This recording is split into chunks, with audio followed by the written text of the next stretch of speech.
स्वाद यादव फिल्म्स भोजपुरी सोनू चमोली।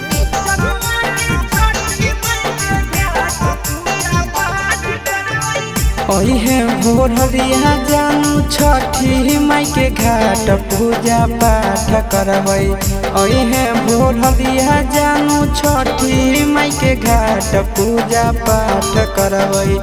त पूजा पाठ करबै मिली के दोनों एक साथ पूजा पाठ करबै। जनुआ के छठी माई के घाट पूजा पाठ करबै। ओहे भोररिया जानू छठी माई के घाट पूजा पाठ करबै।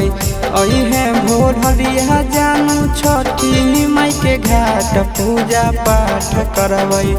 त पूजा पाठ करबै मिली के दोनों एक साथ पूजा पाठ करबै। जनुआ के छठी माई के घाट पूजा पाठ करबै।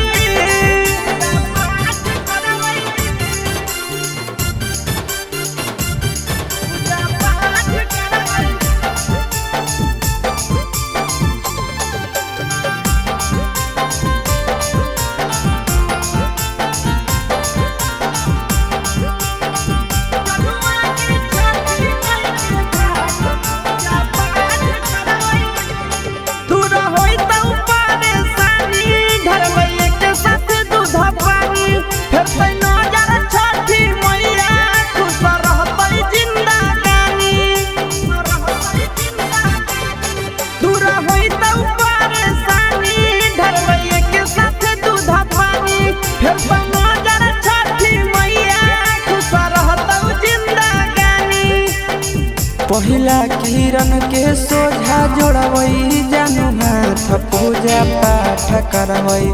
त पूजा पाठ करबै मिली के दोनों एक साथ पूजा पाठ करबै। जनुआ के छठी माई के घाट पूजा पाठ करबै।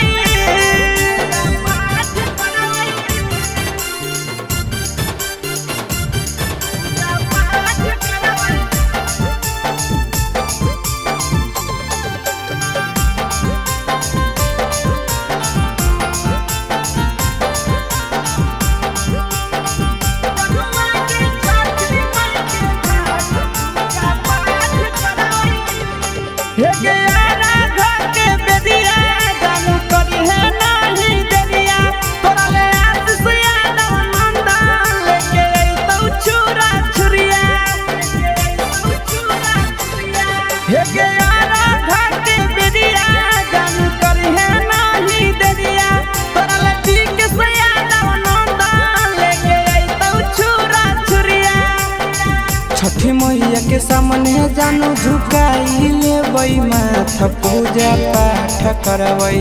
त पूजा पाठ करबै मिली के दोनों एक साथ पूजा पाठ